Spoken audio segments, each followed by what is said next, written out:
Ja, wir befinden uns aktuell im internationalen Jahr für Höhlen und Karst.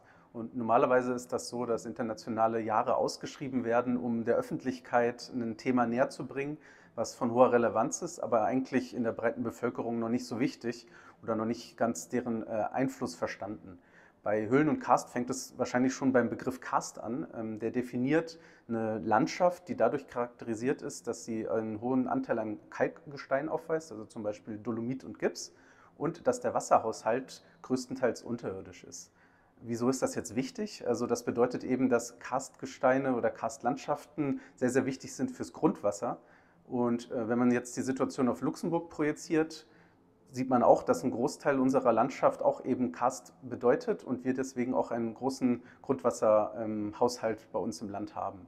Gleichzeitig, die Höhlen sind ein wichtiges Kulturgut, weil sie einen Einblick in prähistorische Zeiten liefern, sei es jetzt über Fossilien oder Höhlenmalereien oder irgendwelche kulturellen Artefakte, die man dort findet, aber eben auch sind ein Klimaarchiv, weil die Stalagniten, Stalaktiten, die dort wachsen, eben wie Bäume eine Jahresringe aufweisen und man eben das Alter von den Steinen und die dazugehörigen Klimabedingungen rekonstruieren kann.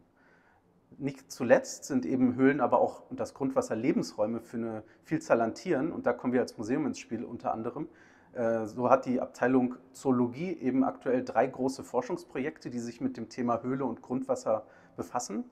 Das eine ist ein sehr national und landesweit angelegtes Projekt zum Schutz von Höhlen.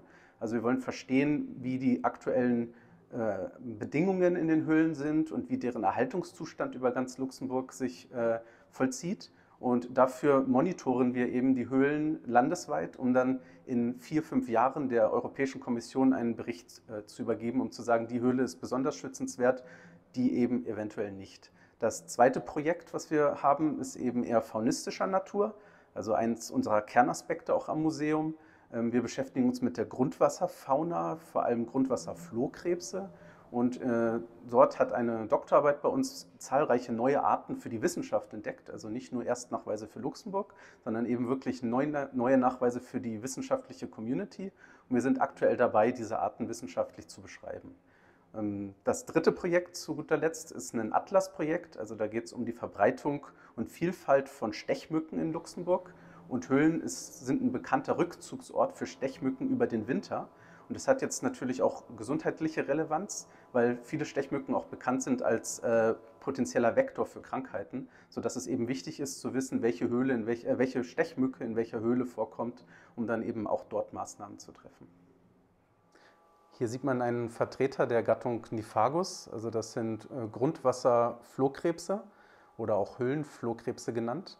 Und der ist eigentlich ein Paradebeispiel dafür, wie sich Tiere an ein Leben in absoluter Dunkelheit anpassen. Nämlich man sieht, dass er keine Augen mehr besitzt und dass er auch komplett weiß ist, also keine Körperpigmentierung mehr aufweist.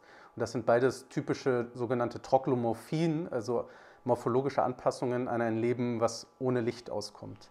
Gleichzeitig aber hat er auch verlängerte Extremitäten, also wie zum Beispiel Tastorgane oder ja, Antennen, Beine und eine verbesserte Chemosensorik. Weil er eben nichts mehr sieht, muss er eben dadurch kompensieren, dass er besser fühlt und besser riecht. Unser früherer Direktor, Herr Stomp, der hat sich auch sehr viel mit Höhlenspringschwänzen oder sogenannten Kollembolen beschäftigt. Hier sehen wir einen, der weist ebenfalls keine Augen auf und ist komplett farblos. Und wir hier am Naturmuseum besitzen eben auch Holotypen von in Luxemburg beschriebenen Arten, die es eben auch bisher nur aus Luxemburg gibt. Und wir sozusagen das Exemplar für die Wissenschaft haben, worauf die Artbeschreibung weltweit beruht.